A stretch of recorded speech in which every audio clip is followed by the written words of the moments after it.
ताकि आम आदमी पार्टी को रोका जा सके। आम आदमी पार्टी जो पूरे देश में फैलती जा रही है उसको रोका जा सके। आज उसका फैसला आया है और सबको बरी कर दिया गया है। सच का सूरज निकला है। रात अगर लंबी हो जाए इसका मतलब ये नहीं कि सूरज मर गया। सूरज निकलता है, सच का सूरज हमेशा निकलता है। तो मैं बधाई देना चाहूंगा उन लोगों को जिन्होंने दुआएं की, क्योंकि दुआओं का असर होता है, जिन्होंने मन्नतें मांगी, और उन लोगों को बहुत बहुत बधाई देना चाहूंगा जो देश में ईमानदार राजनीति के समर्थक हैं। आज कोर्ट ने फैसला सुनाया तो उसके बाद सीबीआई की कार्यशैली पर क्वेश्चन मार्क उठने लगे हैं। क्या आकाओं के कहने पर किसी को भी अंदर कर देते हैं? इलेक्शन के समय किसी को भी अंदर कर दो। हमारी पूरी आम आदमी पार्टी की डिसीजन मेकिंग टीम को अंदर कर दिया गया ताकि वो दिल्ली की इलेक्शन को अच्छे तरीके से ना लड़ सकें। दिल्ली जीतनी है। ऐसे सत्ता जो है मिल तो जाएगी लेकिन ज्यादा देर रहेगी नहीं। ऐसे एक ना एक दिन तो सच बाहर आ ही जाता है। हुकूमत वो करते हैं जिनका दिलों पर राज होता है। यूं कहने को तो मुर्गे के सर पे भी ताज होता है।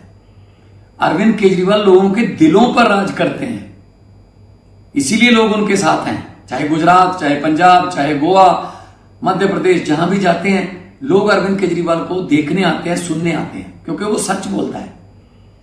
और हमने कोई पार्टी पैसे कमाने के लिए नहीं बनाई थी। हम लोग तो पहले ही अपने अपने प्रोफेशन में अच्छे पैसे कमा रहे थे, अपने घर की जो रोटी खा रहे थे, कमाई कर रहे थे। अरविंद केजरीवाल इनकम टैक्स के ज्वाइंट कमिश्नर थे, उनकी धर्मपत्नी इनकम टैक्स की ज्वाइंट कमिश्नर थी। मैं एक आर्टिस्ट था, फेमस आर्टिस्ट था, बॉलीवुड में था मैं। मनीष सिसोदिया पत्रकार थे। हम तो बहुत बड़ी अच्छे तरीके से अपना घर चला रहे थे। हमें क्या लेना देना था राजनीति से, ये इल्जामों से, ये फालतू की आलोचना से। लेकिन देश के लिए हमारा फर्ज बनता है कि कोई तो विरोध करे ना इनका। ये तो मिलकर खेल रहे थे। बीजेपी जो है वो मिलकर खेल रही थी। दो पार्टियों का राज चल रहा था। 5 साल वो, 5 साल वो, 5 साल मैं, 5 साल तू, ऐसे चल रहा था। अब तीसरे को नहीं आना देना चाहते थे। जो भी इस देश में जो भी भ्रष्ट सिस्टम को बदलने की बात करेगा तो उसको ऐसी यातनाएं झेलनी पड़ेंगी, क्योंकि उस भ्रष्ट सिस्टम के जो बेनिफिशियरी होते हैं, जो उससे फायदा उठाते हैं, वो बाउंस बैक करते हैं। कैसे कैसे सिस्टम बदल दोगे जी? अंदर कर दो इनको, चलो जीत गए जीत गए। अब तो एसआईआर कितना बवाल देश में हो रहा है उस पर कि अपनी ही जनता बना रहे हैं। बीजेपी वाले अपनी जनता ही बना रहे हैं कि हमें आम पब्लिक की जरूरत नहीं है वोट के लिए। जो पहले थोड़े बहुत हाथ जोड़ते थे इलेक्शन के समय, वो भी जरूरत नहीं रही। हरियाणा में वोट डलवाकर 5 दिन के बाद महाराष्ट्र में वोट रखे, उनको रेलगाड़ियों में भरकर महाराष्ट्र ले जाओ। महाराष्ट्र के बाद बिहार के वोट रखो, वहां बिहार में ले जाओ, बिहार से असम ले जाओ। अपनी ही जनता लेके घूम रहे हैं देश में। ये लोकतंत्र के लिए बहुत ही खतरनाक है। मोदी साहब, अमित शाह जी, आप सत्ता चाहते हो, राज करना चाहते हो, खुशी से करिए, लेकिन देश की समस्याओं को हल करके लोगों का दिल जीतकर वोट लीजिए। दिल जीतकर खुद जीतिए।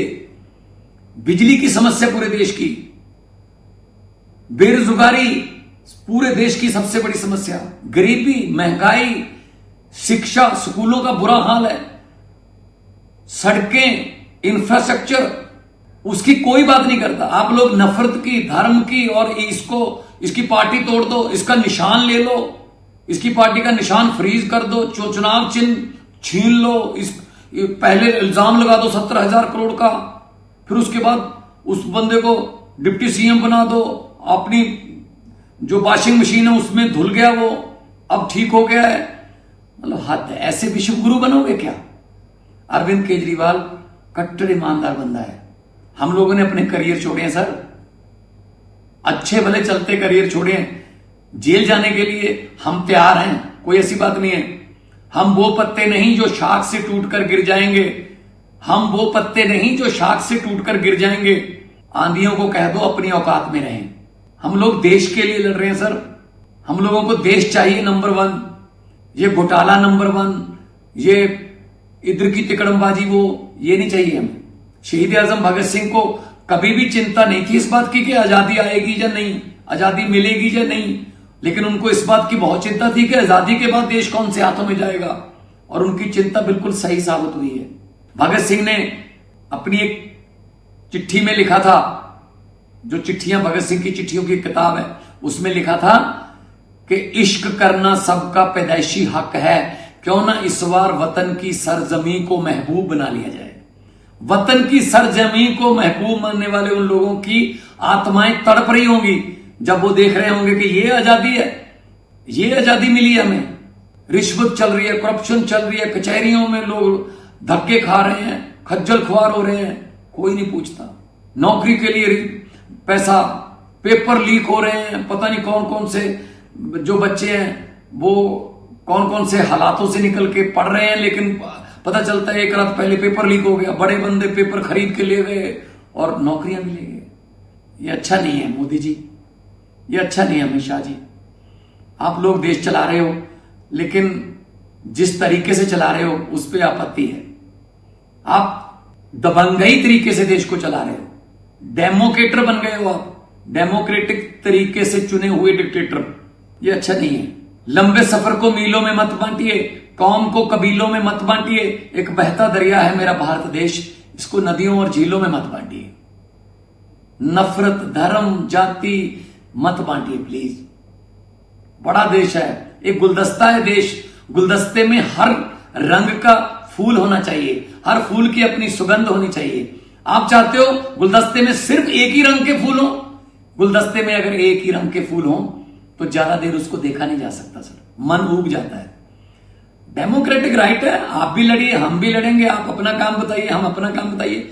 दिल्ली में 30,000 करोड़ का बजट था जब अरविंद केजरीवाल जी ने सरकार संभाली, तो जब तक 2025 में आप आए तब तक 66,000 करोड़ का बजट हो चुका था। बिजली भी दिल्ली में फ्री मिलती थी, स्कूल बहुत अच्छे हो गए, लोग प्राइवेट स्कूलों से बच्चों को निकालकर सरकारी में दाखिल करवाने लगे, सरकारी में भर्ती करवाने लगे।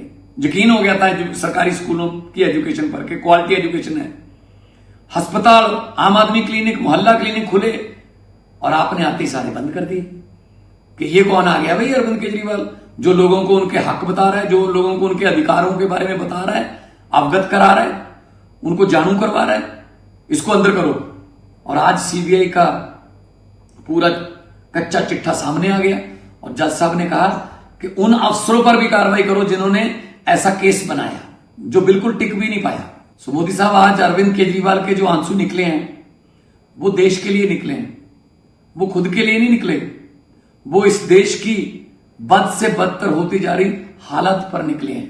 हम इमोशनल बंदे हैं, हम पत्थर दिल नहीं हैं, लेकिन जब आप ऐसे करते हो किसी के साथ जो सच्चा बंदा हो, और उसके साथ आप ऐसे जबरदस्ती जुल्म करते हो, तो फिर दुख होता है। कई बंदे ऐसे भी कोर्टों ने बरी किए हैं जिन पर आपने ऐसे झूठे केस डाले कि वो 10-10 साल जेल में रह के आए हैं, 8 साल जेल में रह के आए। क्या बरी होने के बाद उनके वो 8 साल आप जिंदगी के वापस दे दोगे, उनकी जिंदगी रिवाइंड कर दोगे? ये तरीका अच्छा नहीं है कि इलेक्शन के आसपास जाके बड़े नेताओं को अंदर कर दो, वो बेल के चक्कर में 4-5 महीने निकल जाएंगे, इतने में इलेक्शन निकल जाएगी, हम जीत जाएंगे, डबल इंजन, ट्रिपल इंजन, पता नहीं कौन से इंजन। एक ही इंजन चाहिए देश को, वो है देशभक्ति का इंजन। भगत सिंह हमारे इंजन के पुर्जे हैं। तो मैं आज अरविंद केजरीवाल साहब को